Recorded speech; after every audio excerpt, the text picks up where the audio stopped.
ସମ୍ପର୍କରେ ଲାଗିଛି କଳଙ୍କର ଛିଟା। ଜନ୍ମଦାତ୍ରୀ ମାଆକୁ ବଳାତ୍କାର ଭଳି ଜଘନ୍ୟ ଅପରାଧ କରିବାକୁ ପଛାଇ ନାହାନ୍ତି ଜଣେ ପୁଅ।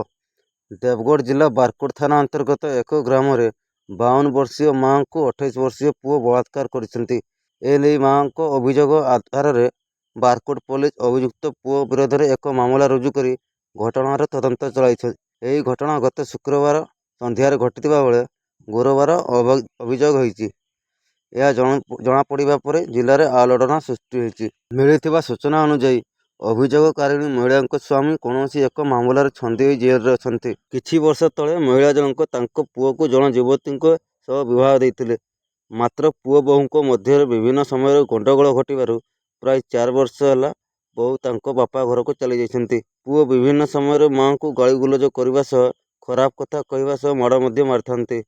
ଏହାକୁ ନେଇ ଗ୍ରାମରେ ଆଲୋଚନା କରାଯିବା ସହ ଘଟଣାର ସମାଧାନ କରାଯାଇଥିଲା। ଗତ 27 ତାରିଖ ରାତି ପ୍ରାୟ 8ଟାରେ ମହିଳା ଜଣକ ଘରେ ଶୋଇଥିବା ବେଳେ ତାଙ୍କ ପୁଅ ହାତରେ ଏକ ଛୁରୀ ଧରି ଭୟ ଦେଖାଇବା ସହ ଜବରଦସ୍ତି ବଳାତ୍କାର କରିଥିଲେ।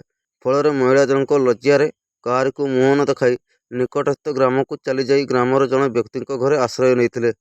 ଗୁରୁବାର ବାରକୋଟ ଥାନାକୁ ଆସି ଘଟଣା ସମ୍ପର୍କରେ ଲିଖିତ ଅଭିଯୋଗ କରିଥିଲେ। ଆପଣମାନେ ଏହିପରି ପୁଅକୁ କ'ଣ କହିବେ ତାହା କମେଣ୍ଟ ବକ୍ସରେ ଜଣାନ୍ତୁ।